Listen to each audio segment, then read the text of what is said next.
Pejabat sama DPR yang nggak bisa ngomong boleh diem nggak? Diem nggak? Diem nggak? Kalau lo belum terbiasa buka mulut di depan publik dan juga emang otak lo itu kosong dan semua sertifikat lulusan sekolah lo itu bohong, please mingkem gak usah ngomong.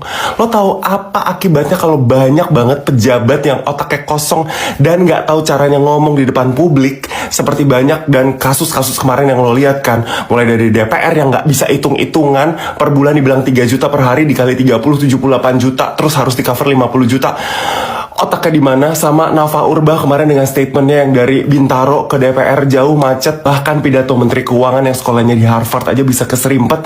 Lo tahu akibatnya kalau misalnya pejabat kita dan orang-orang bodoh itu semua berstatement terus, apa hasilnya untuk rakyat? Ada 3 yang bikin hancur negara ini. Belum setahun pemerintahan loh. Pemerintahan belum jalan setahun lo udah kayaknya rasanya 7 tahun siksaan gak sih? Imbas yang pertama secara sosiologis adalah the banality of leadership atau mediokrasi. Ya, kita terbiasa makin turun kualitas parlemen kita, makin turun kualitas menteri dan wamennya. Gue juga gak tahu kenapa sih, kenapa ada wamen dan apa gunanya wamen dan apa kinerjanya wamen. Emang dia punya budget?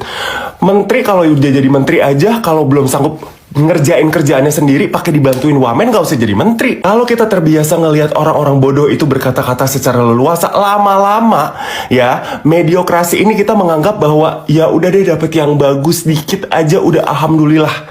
Jadinya kualitas standar yang tadinya segini nih menteri-menteri kita. Contoh deh kemarin menteri luar negeri dari Pak Marty abis itu turun ke Bu Retno, terus sekarang bahasa Inggris aja gak lancar. Gimana terus? Kita nurunin standar gitu. Dari yang standar segini akhirnya kita terima dengan standar-standar segini. Terus lo tiap hari dipaparkan di TV yang standarnya segitu, akhirnya kita terima yang biasa-biasa aja. Ini artinya banality of leadership. Leadership kita nggak tahu sebenarnya yang bagus yang kayak gimana. Tunggu 5 tahun lagi makin hancur. Kedua, dampak Dunning-Kruger Collective. Apa artinya? Kebodohan jadi gaya hidup.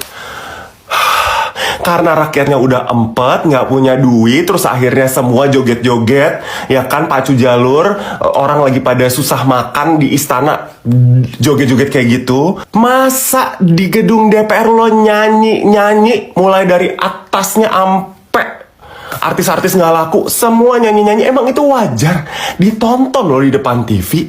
Itu ngajarin anak-anak kita kalau mau jadi DPR berarti boleh yang kayak gitu-gitu, yang nggak mutu kayak gitu, yang nggak tahu memperjuangkan rakyat. Lo yang pintar-pintar di DPR ngomong dong, mingkem baik. Akhirnya semua jadi lelucon. Nggak lucu. Orang-orang itu kita yang bayar gajinya. Orang-orang itu kita yang bayar pakai pajak yang sekian banyak dipotong. Kalau lo makin banyak pemasukan lo ya, makin banyak lo